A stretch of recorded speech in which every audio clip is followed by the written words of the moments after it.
wasn't here listening to this fool talking gibberish, I'd be watching Tubi. It's got tons of movies and shows, and it's free. Oh, I wish it actually.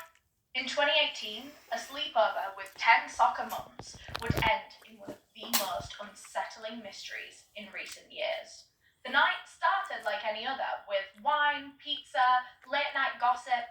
At one point, they all even snap a photo together, huddled up in their pajamas, they're all smiles. It looks like the perfect girls' night.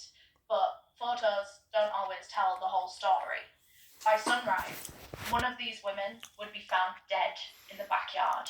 And as the morning unfolded, the other guests, some of whom were never even supposed to be there that night, scrambled to get their stories straight. But those stories would quickly start to unravel, because from the beginning, none of them quite lined up.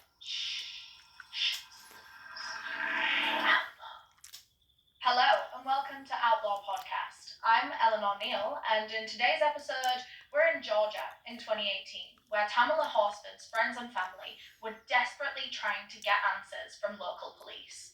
It had been weeks since Tamala was found dead in another woman's backyard. To the people who loved her, this whole situation was clearly suspicious, but police didn't seem to see it that way. Instead, they quickly dismissed the whole thing as a tragic accident. But the closer you look at this case, the harder that explanation becomes to accept. The injuries just don't seem accidental. The timeline doesn't really make sense. Some things seem conveniently forgotten, while other things almost feel staged.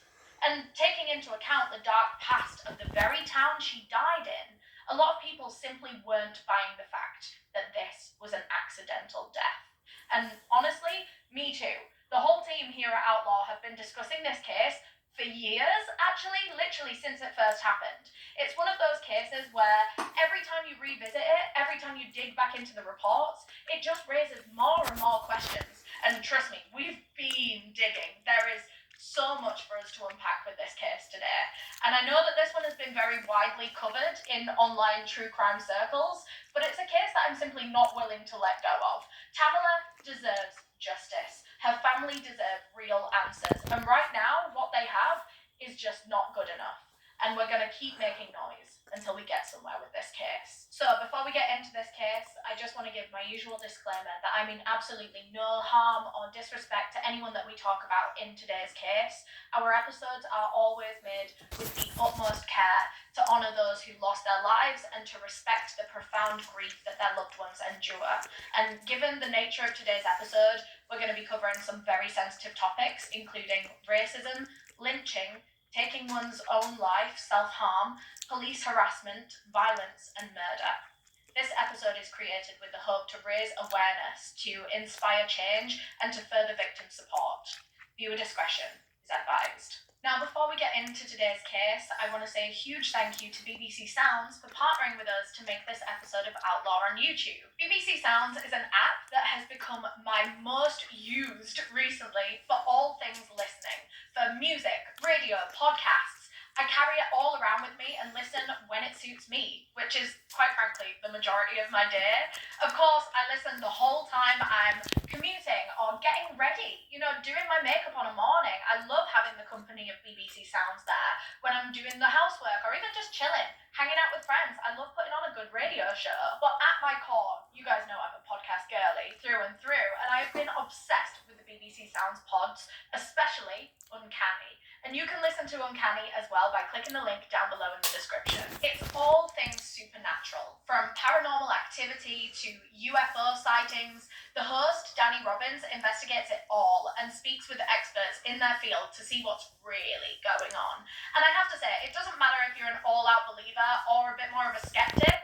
I don't really know where I stand on that spectrum, but it's such an interesting listen no matter what you believe. Over the weekend, I was listening to all of Series 5, and my favourite episode was Case 2.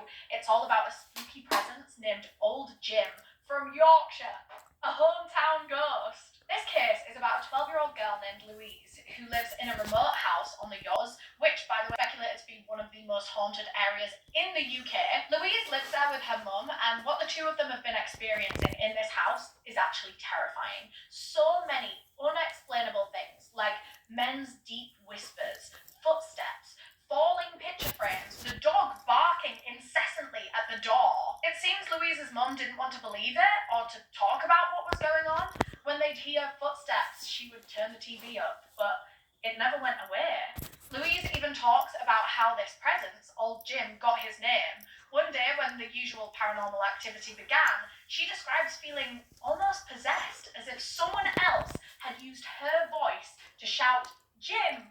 She didn't know where it came from. She just did it. The stories in this podcast are so interesting, and I know so many of you guys share an interest in paranormal, so if you want to listen to Uncanny, all you need to do is click the link in the description below to visit BBC Sounds. And I really recommend downloading the BBC Sounds app. I do most of my listening from there because it's just so handy. Your favourite podcasts, radio shows and music can keep you company in every facet of your life. So thank you so much again to BBC Sounds for partnering with us on today's episode. And one last thing, Outlaw Podcast is now on Instagram and on TikTok. You can find us at Outlaw Podcast on both platforms, where we'll be posting updates and short form true crime content. Of course, you can still find me on my personal social accounts at Eleanor Neal. I love interacting with you guys over there, but now the pod has a whole universe of its own, and we'd love to see you guys on the Outlaw Podcast pages. Now, with all of that out of the way, it's time to embark on what will likely be a very frustrating and very emotional episode. I'd like to start this case from the very beginning, because it's crucial that the woman at the centre of this story, Tamala Horsford, is remembered first and foremost as a person, and not just a victim in an unrelenting mystery. Tamala Horsford, who also went by Tam or Tammy, was born in the Caribbean in 1978. And truly, guys, from everything the people that knew and loved her have said, she sounds like such an angel of a person. Tamala was always known for her big heart and how much she put others before herself, especially her family, and later on, her own children. She had this magnetic charisma about her. Her mother said that Tamala just drew people in. Her house was where people would gather. They would want to be around Tamala's energy and her warmth. She was funny, witty, outgoing. She's been described as larger than life and the life of the party. And God, I love it when women are described like that. Women that don't shrink themselves for others. And it was exactly this, along with her beautiful looks, that drew in the man that would soon become her husband. Tamala was 22 years old and now living in Florida, where she met a man named Leander, Lee for short, and the two of them fell head over heels for one another. Lee already had a young daughter from a previous relationship, and Tamala was the mum that stepped up, for real. She took on that little girl and loved her as if she was her own. They had a true mother-daughter relationship. Tamala and Lee got married a few years later, and they decided to move with their daughter to Georgia, a place called Cumming in Forsyth County. Now, for context,